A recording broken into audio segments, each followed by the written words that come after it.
अस्सलाम वालेकुम। Welcome to this new lecture. तो इस वीडियो में हम सुपर क्लास टेट्रापोडा के बारे में पढ़ने जा रहे हैं।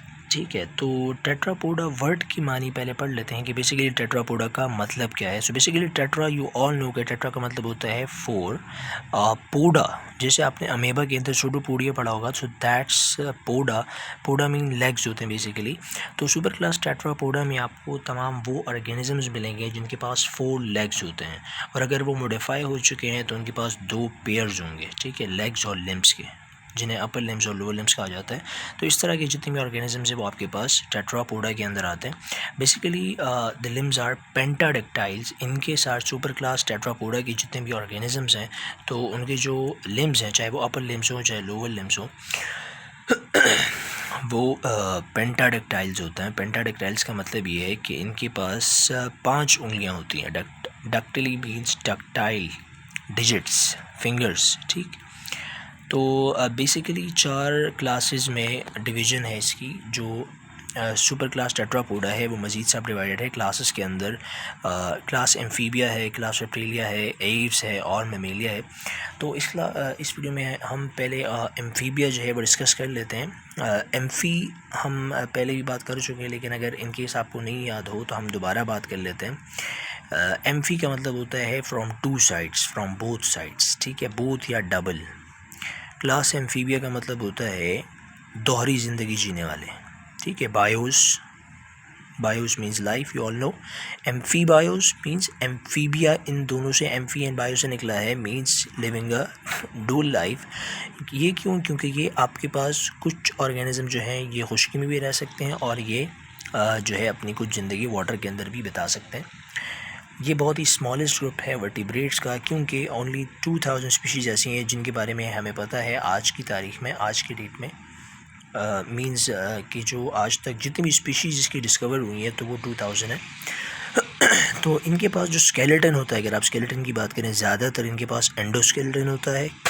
और जो एम्फीबियंस हैं, एम्फीबियंस मींस क्लास एम्फीबिया से ताल्लुक़ रखने वाले जो एम्फीबियंस हैं उनके पास एक्जोस्केलेटन, जिस तरह के आर्थ्रोपोड्स के पास होता है। आर्थ्रोपोडा जब हम पढ़ेंगे तो उनके पास आपको नज़र आएगा आर्थ्रोपोड्स के पास एक्सोस्केलेटन होता है, लेकिन इनके पास एक्जोस्केलेटन मौजूद नहीं होता। They do not contain any exoskeleton. ये सिर्फ एंडोस्केलेटन होता है इनकी बॉडी के अंदर, बाहर इनके पास कोई एक्जोस्केलेटन नहीं होता। जिसकी वजह से अगर आप इनका आउटर बॉडी कंपार्टमेंट देखें, आप इनके एपिडर्मिस को टच करके देखें तो आपको ये बिल्कुल सॉफ्ट नज़र आएगा और नेकेड नज़र आएगा, ठीक है। इन केस फॉर एग्जांपल आप एक फ्रॉग को ले लें। फ्रॉग जो है, मेंढक जो है, वो एम्फीबिया है, एम्फीबियन है। तो उसकी स्किन अगर आप देखें, टच करें, तो वो सॉफ्ट एंड शाइनी और नेकेड होती है, ठीक है। ओके वेल, अगर हम रेस्पायरेशन की बात करें तो रेस्पायरेशन जो है वो इनमें अलग अलग तरह से होती है। उनमें कुछ जो हैं वो गिल से रेस्पायर कर सकते हैं, जैसे मीन एक्वेटिक लाइफ है, एक्वेटिक ज़िंदगी गुजार रहे हैं जिस टाइम, तो उनके पास गिल्स होती हैं जिनकी मदद से ये रेस्पायरेशन कर सकते हैं। और अगर ये लैंड लाइफ, खुश्की में ज़िंदगी गुजार रहे हैं, तो ये लंग्स के थ्रू रेस्पायरेशन कर सकते हैं। इसके अलावा इनके पास और भी तरीके मौजूद हैं। इनकी जो स्किन है, अभी हमने बात की कि इनके पास एक्जोस्केलेटन मौजूद नहीं होता, और इसकी स्किन जो है, इनकी स्किन बेसिकली, एक बात आप और याद रखना, इनकी स्किन थिन होती है और ब्लड सप्लाई ज़्यादा होती है उसमें। तो ये स्किन की मदद से भी सिंपली गैस एक्सचेंज कर सकते हैं बाय सिंपल डिफ्यूजन, जिसकी वजह से ये स्किन के अंदर से भी डायरेक्टली रेस्पिरेशन कर सकते हैं। इनके अलावा बकल कैविटी जो है, ओरल कैविटी के पीछे की तरफ बकल कैविटी आती है फेरिंग्स के पास। तो जो जो बकल कैविटी है, बकल कैविटी में भी वही सेम कंडीशन है, एनॉर्मस ब्लड सप्लाई होती है, जिसकी वजह से जो एयर है वहाँ भी ब्लड के साथ एक्सचेंज हो सकती है। So they can respire also from buccal cavity. अच्छा, और अगर हम इनके टेम्परेचर की बात करें तो बेसिकली बाय नेचर एम्फीबियंस जो हैं वो कोल्ड ब्लडेड ऑर्गेनिजम्स होते हैं। इन्हें कोल्ड ब्लडेड को पोइकिलोथर्म्स भी कहा जाता है। सो बेसिकली ये टर्मिनोलॉजीज़ तो याद रखने की है, लेकिन आपको ये पता होना चाहिए कि cold blooded and warm blooded, आपके पास 2 टर्मिनोलॉजीज़ होती हैं। एक होता है कोल्ड ब्लडेड और एक होता है वार्म ब्लडेड। क्या होता है? Warm blooded. वार्म ब्लडेड वो ऑर्गेनिजम्स होते हैं जो अपने टेम्परेचर को चेंज नहीं होने देते, जैसे कि ह्यूमन बींग्स है तो उनका टेम्परेचर सर्दी हो चाहे गर्मी हो, उनका टेम्परेचर एक ही जगह पे मेंटेन रहता है। लेकिन ये वो ऐसा ऑर्गेनिज़म है जिनका बॉडी टेम्परेचर एनवायरमेंटल टेम्परेचर के हिसाब से चेंज होता है।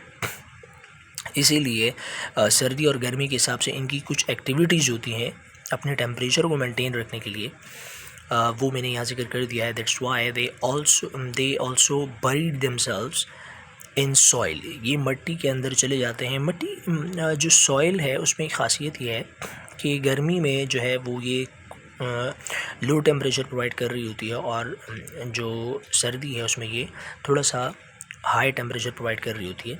तो गर्मी और सर्दी दोनों में एम्फीबियन जो है वो सॉइल को यूज़ कर रहे होते हैं और सॉइल में अपने आप को दफन कर लेते हैं। इस तरह एक तरह से आप यूँ कह लो कि जो कीचड़ टाइप मॉइस्ट जो सॉइल होता है उसके अंदर ये पेनिट्रेट कर जाते हैं एम्फीबियंस। जब ये सर्दी में जाते हैं, विंटर सीज़न में ये जब सर्दी में जाते हैं तो बेसिकली कोल्ड टेम्परेचर से बच रहे होते हैं। कोल्ड टेम्परेचर से बचने के लिए जब मिट्टी में जाते हैं तो उसे हाइबरनेशन कहा जाता है। This is also called as sleeping period, क्योंकि इस पीरियड में वो बिल्कुल सोए रहते हैं, कोई एक्टिविटीज़ परफॉर्म नहीं करते।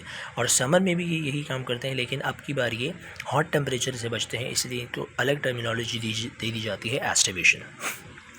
Reproduction by gills in water जिक्र कर चुके हैं हम ऊपर। Reproduction in lungs in land. Reproduction by skin ये एक अलग फ़ीचर है जो कि ये हाइबरनेशन में या एस्टिवेशन में इस्तेमाल कर सकते हैं, और मैंने ऊपर जिक्र कर भी दिया था कि ये बकल कैविटी से भी रेस्पायर कर सकते हैं। अगर हम रिप्रोडक्शन की बात करें तो वैसे मैंने यहाँ पे डिटेल के लिए इंटरनल और एक्सटर्नल दो तरह की फर्टिलाइजेशन होती है बेसिकली। जब फर्टिलाइजेशन इनसाइड द बॉडी हो तो फीमेल की इनसाइड हो तो ये इंटरनल कहलाती है, और अगर ये बाहर आउटसाइड द फीमेल बॉडी किसी पानी में या किसी आउटसाइड इन्वायरमेंट में हो तो ये एक्सटर्नल फर्टिलाइजेशन कहलाती है। जहाँ तक एम्फीबियंस की बात है तो इनमें जो फर्टिलाइजेशन है, इनमें फर्टिलाइजेशन बेसिकली ऑलमोस्ट एक्सटर्नल पाई जाती है। एक्सटर्नल कैसे है कि जैसे फॉर एग्जांपल दो मेंढक हैं, दो फ्रॉग हैं, मेल और फीमेल, तो ये खुशकी में ज़िंदगी गुजार सकते हैं, लेकिन इनको जब रिप्रोडक्शन की ज़रूरत पड़ेगी तो ये दोनों मेल और फीमेल बोथ ये जाते हैं वाटर के अंदर और अपने अपने गैमेट्स जो हैं, एग्स और स्पर्म्स जो हैं वो डिस्चार्ज कर लेते हैं। ये एग्स और स्पर्म्स जो हैं ये फिर वाटर में मीटिंग करके जाइगोट बनाते हैं, और वो जाइगोट जो है वो वहीं पर फिर आगे डेवलप कर रहा होता है। They can't reproduce on land because इनके पास कुछ वजूहात हैं जिनकी वजह से ये लैंड पर रिप्रोडक्शन नहीं कर सकते। क्यों? ये अनसक्सेसफुल की तरफ लेकर चले जाते हैं। इनकी वजह से ये कुछ ऐसे रीजंस भी है जिनकी वजह से जो एम्फीबियंस है वो कंसिडर किए जाते हैं कि वो एक सक्सेसफुल ग्रुप नहीं है खुशकी के ऊपर, लैंड के ऊपर ज़िंदगी गुजारने के लिए। इनमें कुछ रीजंस ये हैं कि जो एग होता है इनका, फीमेल एग जो होता है वो एक आउटर शेल से प्रोटेक्टेड नहीं होता। जिस तरह रेप्टाइल्स है, रेप्टाइल्स जो हैं, अब जैसे स्नैक्स देख लो आप, मगरमच्छ वगैरह देख लो, क्रोकोडाइल्स, तो वो सारे रेप्टाइल्स में आता है। अब रेप्टाइल्स के जो एग्स हैं वो प्रोटेक्टेड हैं, वेल प्रोटेक्टेड हैं, लेकिन फ्रॉग्स की कंडीशन में या एम्फीबियंस में जो शेल्स हैं एग के वो प्रोटेक्टेड नहीं है, इसीलिए वो लैंड पे इतने सेफ़ नहीं है। अच्छा, एक और चीज़ है एमनियन। एमनियन क्या है? मैंने यहाँ पे एक रफ सी डायग्राम बना दी है। In case for example egg के अंदर अगर ये एम्ब्रियो है तो एम्ब्रियो के आउटर एक प्रोटेक्टिव कवरिंग होती है जिसे एमनियन कहा जाता है। एम्फीबियंस के अंदर ये एमनियन एब्सेंट होती है, दे आर एनएमनियोटिक, जिस वजह से ये एक और ड्रॉबैक है, एक अनसक्सेसफुल कैरेक्टर है। The egg which have amnion is called, ये तो मैंने जनरली डेफिनेशन लिख दी है कि जो एग होता है जिसके एम्ब्रियो के पास एमनियोटिक लेयर मौजूद होती है तो उसे हम बेसिकली एमनियोटिक एग भी कहते हैं। ठीक है, तो ये मैंने बेसिकली एमनियन का जिक्र कर लिया है यहाँ पे। और भी कुछ रीजंस हैं इनके जिसकी वजह से ये लैंड के ऊपर ज़िंदगी गुजार नहीं पाते। अगर हम यॉक की बात करें, एग के अंदर जो जर्दी होती है, अंडे के अंदर जो यॉक होता है, वो बेसिकली डेवलपिंग एम्ब्रियो के लिए स्टोर फूड का काम कर रहा होता है, फूड फॉर दी बेबी। अब चाहे वो किसी भी जानदार का बेबी हो, किसी भी अंडे में एक बेबी मौजूद है, बन रहा है, डेवलपमेंट का अमल चल रहा है, तो उसको थ्रू आउट द डेवलपमेंट खुराक चाहिए और वो खुराक यॉक प्रोवाइड कर रहा होता है। लेकिन एक अनसक्सेसफुल कैरेक्टर एम्फीबियंस का ये भी है कि इनके एग्स में, फ़ीमेल के एग में यॉक की तादाद बहुत कम होती है। It's very small quantity, that's why they produce larva. जब फ़ीमेल एग जो है वो स्पर्म के साथ मिलकर जाइगोट बन जाता है, तो वो जाइगोट बहुत जल्दी एक लार्वल फॉर्म में कन्वर्ट हो जाता है। इस तरह का एक स्मॉल सा, जिसे आप एक छोटा सा कीड़ा कह सकते हो या छोटा सा वर्म कह सकते हो आप इसे, जो बाद में ग्रो कर रहा होता है। अब ये जो लार्वा है, इस लार्वा के पास गिल्स होते हैं, बिल्कुल मिनिएचर छोटे छोटे गिल्स होते हैं, जिनकी वजह से ये सांस ले रहा होता है और बाकी वगैरह अपनी एक्टिविटीज़ परफॉर्म कर रहा होता है। लेकिन एक जाइगोट नहीं रह पाता ज़्यादा देर तक के लिए, क्योंकि इसके पास खुराक मौजूद नहीं है।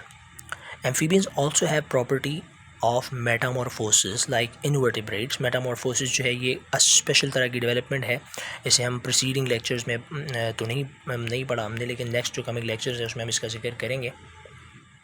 एग्जाम्पल्स मैंने लिखी है कुछ ऐसे हैं, limbless worm like a snake. ठीक है, ये जो एग्जाम्पल्स हैं, तो एग्जाम्पल्स आपने सिर्फ याद रखनी है। Lizard like 4 limbs plus tail, ये भी टेल तो चलो इनके पास एसेसरी है, लेकिन इनके पास 4 लिम्स मौजूद हैं, जैसे कि स्लैमेंडर है 4 limbs, true 4 limbs, for example frogs. तो ये सारे आपके पास एम्फीबियंस के अंदर आते हैं। अब एम्फीबियंस के बारे में कुछ बातें ऐसी हैं जो आपको पता होनी चाहिए। वो ये है कि कंसिडर किया जाता है कि एम्फीबियंस पानी से खुश्की की तरफ मूव करने वाले पहले जानदार हैं, पहले वर्टिब्रेट्स हैं टुवर्ड्स लैंड हैबिटेट। अच्छा जी, इसमें मैंने लिखा हुआ है fishes developed changes in itself to become amphibians. ये एवोल्यूशन की एक तहकीक है। एवोल्यूशनिस्ट जो है वो बेस करते हैं इस पर कि जो एम्फीबियंस हैं वो बेसिकली फ़िशेस से इवॉल्व हुए हैं। फ़िशेस जो हैं उन्होंने अपने अंदर एवोल्यूशन पैदा कर ली। जैसे कि एवोल्यूशन कैसे पैदा की कि जो गिल्स थे उनके पास, जनरेशन आफ्टर जनरेशन उन्होंने गिल्स को किस में कन्वर्ट कर दिया, लंग्स में कन्वर्ट कर दिया, और जो फिन्स हैं उन्हें लिम्स में कन्वर्ट कर दिया। ये मैंने लंग्स लिखा हुआ है, दीज आर बेसिकली लिम्स। ये बेसिक 2-3 पॉइंट्स थे जो आपको जनरली याद होनी चाहिए, तो अच्छी बात है। एम्फीबियंस अनसक्सेसफुल, इसके बारे में हम बात कर भी चुके, लेकिन फिर भी बात कर लेते हैं। कुछ ड्रॉबैक्स हैं, कुछ अनसक्सेसफुल कैरेक्टर्स इनके पास ऐसे हैं जिनकी वजह से ये खुश्की पे इतनी अच्छी ज़िंदगी नहीं गुजार सकते। फ़र्स्ट ऑफ़ ऑल तो इनके पास एक एक्सोस्केलेटन नहीं है, जिसकी वजह से ये एक्सटर्नली अपने आप को प्रोटेक्ट नहीं कर सकते। इसके अलावा अगर हम इनके टेम्परेचर की बात करें तो ये बॉडी टेम्परेचर जो है वो इन्वायरमेंट के हिसाब से चेंज होता रहता है, सेम नहीं रह पाता। इसलिए भी अब क्योंकि खुश्की पर इन्वायरमेंटल टेम्परेचर कभी भी सेम नहीं रहता, तो इसीलिए भी ये एक ड्रॉबैक है। They can't survive on land in extremes of temperature. ठीक है, मैंने एग्जाम्पल के तौर पर लिख दिया है। स्किन इज़ नेकेड, स्किन इनकी नेकेड है। तो इससे क्या होगा, जब स्किन नेकेड होती है तो जो स्वेटिंग होती है, जिसकी मदद से आपका वाटर और सॉल्ट्स का जो है बहुत ज़्यादा लॉस हो सकता है, क्योंकि स्किन नेकेड है, तो ये क्या कर सकते हैं, इनकी जो डिहाइड्रेशन है वो बहुत सीवियर हो सकती है, जिसकी वजह से ये मर सकते हैं। एक्सटर्नल फर्टिलाइजेशन होती है इनके अंदर, जैसे कि हम ऑलरेडी डिस्कस कर चुके हैं। तो एक्सटर्नल फर्टिलाइजेशन में क्या होता है कि जो जाइगोट होता है ना वो प्रोटेक्टेड होता है, ना जो लार्वा बनता है, फिर उसके बाद जो जनरेशन बनती हैं पूरे एडल्ट बनने तक कोई एक भी जनरेशन प्रोटेक्टेड नहीं है। तो इनकी जो नया जाइगोट बनता है वो मोस्ट प्रॉबेबली रिस्क फैक्टर के तौर पे होता है कि वो कोई भी बड़ा जानदार जो है पानी के अंदर उनको खा जाए। एग्स, अगर इनकी एग्स की बात करें तो इनके पास कोई शेल नहीं है, कोई एमनियन नहीं है, यॉक स्मॉल क्वांटिटी, बहुत स्मॉल क्वांटिटी के अंदर है।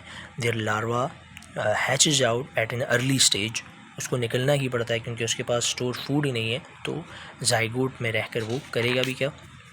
ठीक है, ओरिजिन ऑफ एम्फीबिया की जहाँ तक हम बात करें तो ये एक ऑर्गेनिज्म का नाम है रेफिडिस्टियन। ये कंसिडर किया जाता है कि ये एम्फीबियंस का एंसेस्टर है जिससे बाकी एम्फीबियंस इवॉल्व हुए हैं। Okay, lives in a shallow and stagnant water. जो रेफिडिस्टियन है ये इसके बारे में कंसिडर किया जाता है कि ये स्टैग्नेंट वाटर, तालाब में, झीलों में, इस तरह के पानियों में रहता है। The water could warm, oxygen deficiency could occur, ये तो ड्रॉबैक्स हैं, जनरल ड्रॉबैक्स हैं। इसके बारे में अगर आप नहीं भी पढ़ें तो कोई मसला नहीं है, लेकिन फिर भी आपको जनरली पॉइंट्स पता होने चाहिए। अच्छा जी, इनके पास अगर आप इस ऑर्गेनिज़म की बात करें तो इनके पास लंग्स होते हैं for breathing and breath outside water. ये पानी के अंदर सांस नहीं लेते बल्कि बाहर आते हैं, सांस लेते हैं लंग्स की मदद से by simply taken of their mouth from water. बाहर मुंह निकालेंगे और सांस ले लेंगे। तो इस तरह का इसका मेथड है। They had fleshy lobe fins, इसके पास फिन्स भी मौजूद हैं। इस ऑर्गेनिज़म की मैं फिर बता रहा हूँ, मैं इस ऑर्गेनिज़म की बात कर रहा हूँ। आपकी बुक में इसकी कोई डायग्राम भी मौजूद होगी, आपको नज़र आ जाएगी वहाँ से रेफिडिस्टियन की। बल्कि मैं कोशिश करता हूँ कि मैं आपको दिखा ही दूँ इन केस मुझे। So this is suppose to be rhipidistian. इस तरह का ऑर्गेनिज़म था ये, जिसके पास लंग्स भी थे और स्विमिंग के लिए फिन्स भी थे। तो ये इवॉल्व होने लग गया आहिस्ता आहिस्ता इस तरह के स्ट्रक्चर्स में कि जिसके जो फिन्स हैं वो इस तरह इवॉल्व होने लग गए लिम्स के अंदर, और इसके जो गिल्स हैं वो इवॉल्व हो गए लंग्स के अंदर। तो इस तरह कंसिडर किया जाता है कि ये जो रेफिडिस्टियन है ये एम्फीबियंस बन गया बाद में एवोल्यूशन के प्रोसेस से चल के related to rhipidistian. So I think this is all for class amphibia. तो नेक्स्ट क्लास में हम नेक्स्ट वीडियो में हम मज़ीद आगे पढ़ लेंगे। तो यहाँ तक अगर आपको कुछ भी समझ नहीं आता तो you can definitely ask me, और इसके बाद इंशाल्लाह ताला हम नेक्स्ट कमिंग लेक्चर्स में क्लास डेली और उसके बाद की क्लासेस पढ़ेंगे। For the time being thank you so much. Okay, अल्लाह हाफ़िज़।